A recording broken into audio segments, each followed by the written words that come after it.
সুপ্রিয় দর্শক মণ্ডলী, সকলকে ওয়েলকাম এবং শুভেচ্ছা জানাচ্ছি। মুরাদনগর ড্রাগন ফুটবল একাডেমি কর্তৃক আয়োজিত মাদক বিরোধী ফুটবল টুর্নামেন্ট 2025-এর আসছে সেমিফাইনাল খেলায় দলিরামপুর ফুটবল একাডেমি লড়াই করবে হোমনা বন্ধুমহল ফুটবল একাডেমির সাথে। আমরা জানবো যে কেমন প্রস্তুতি হয়েছে এবং মাঠে এসে গ্রামবাসী খেলা দেখার জন্য তারা কেমন একত্রবদ্ধ ঘোষণা করেছে এগুলো আমরা জানবো। আমাদের মাঝে আছেন মামুন সরকার, ডিএমজে ট্রাভেলসের কর্ণধার, আমাদের সাথে আছেন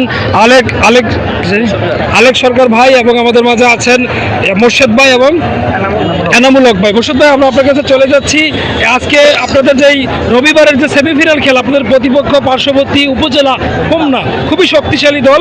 আপনাদের প্রস্তুতি কেমন হয়েছে এবং আপনারা জয় নিয়ে ফাইনালে যাওয়ার ব্যাপারে কতটুকু আত্মবিশ্বাসী? বিসমিল্লাহির রহমানির রহিম। আসসালামু আলাইকুম।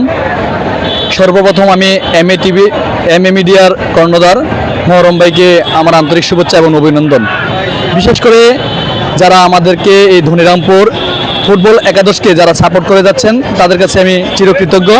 এবং সবার সাথে সবশেষে আমি বলবো একটাই কথা, যেন আমার গ্রামবাসী, আমার ধনিরামপুর গ্রামবাসী যেন এই মুরাদনগর ডিআর সরকারি উচ্চ বিদ্যালয়ের মাঠে আসার পরে যেন আমাদেরকে সাপোর্ট দিয়ে যেন আমাদেরকে সর্বদিক থেকে যেন সহযোগিতা করে এবং আর্থিক এবং মানসিকভাবে যেন আমাদেরকে উৎসাহ প্রদান করে। আমি সর্বদিক থেকে আমি একান্তভাবে কামনা করছি। এবং আমার সাথে যারা জড়িত রয়েছেন, যারা মামুন সরকার ডিএমজে ইন্টারন্যাশনাল ট্রাভেলস কর্ণধার, এবং আলেক সরকার রয়েছেন, এনামুল হক মালয়েশিয়ান প্রবাসী, এবং রয়েছেন আমি মুর্শিদ আলম। আমি সকলকেই, আমি আমার গ্রামবাসীর সকলকে বলবো আমাদের সাথে একাত্মবদ্ধ থাকার জন্য। ধন্যবাদ।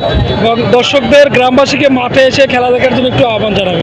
জি, অবশ্যই আমি আমার গ্রামবাসী এবং অত্র এই মুরাদনগর করে আমি যদি বলি তাহলে আপনারা মুরাদনগর উপজেলা থেকে প্রতিনিধিত্ব করছেন। জি জি জি, পার্শ্ববর্তীর সাথে। হ্যাঁ, অবশ্যই। যারা সাপোর্ট আছে, হ্যাঁ, মুরাদনগর উপজেলার সর্বস্তরের জনগণকে আমি আমার এই ধনিরামপুরের পক্ষ থেকে খেলা দেখার জন্য আহ্বান করছি এবং সবাইকে আমার এই ধনিরামপুর ফুটবল একাদশকে সাপোর্ট করার জন্য আহ্বান করছি। অসংখ্য ধন্যবাদ আপনাকে মোর্শেদ ভাই। আমরা একটু এনামুল ভাইয়ের কাছে যাবো। এনামুল ভাই, আপনারা কি সেমিফাইনালে বিজয়ী হবেন কিনা? ইনশাআল্লাহ সেমিফাইনালে বিজয়ী হবেন। ইনশাআল্লাহ ভাইয়ের পক্ষ থেকে ইনশাআল্লাহ, ভাইয়ের পক্ষ থেকে ইনশাআল্লাহ। শুরু ভাই বলে দিছি ইনশাআল্লাহ, ভাইয়ের পক্ষ থেকে ইনশাআল্লাহ। ধন্যবাদ, শুভকামনা রইল। আরেকবার কিছু বলবেন? আসসালামু আলাইকুম। আমরা ইনশাল্লাহ রবিবারে আমাদের 100% ভালো প্রিপারেশন থাকবে যে আমরা যে জয়লাভ করতে পারি। তবে আমরা সবার কাছে দোয়া চাই যে আমরা আমাদের মনের আশাটা পুরো হয়। ধন্যবাদ। আমরা একটু মামুন ভাইয়ের কাছে চলে যাবো। মামুন ভাই, আপনার সেমিফাইনালে জয়ী হয়ে ফাইনালে যাওয়ার ব্যাপারে কতটুকু আত্মবিশ্বাসী? আসসালামু আলাইকুম দৈনন্দিন গ্রামবাসীকে, ছোটো বড় সবাইকে। তবে আমি আশা করি যেহেতু আমরা 2টা ম্যাচ জিতছি এবং সামনেও আশা করি যেহেতু জয় নিয়ে আমরা ফাইনালটাও জয় নিয়ে ইনশাল্লাহ গ্রামে ফিরবো। ধন্যবাদ, শুভকামনা হলো দলিরামপুর ফুটবল একাডেমির জন্য। ধন্যবাদ সকলকে।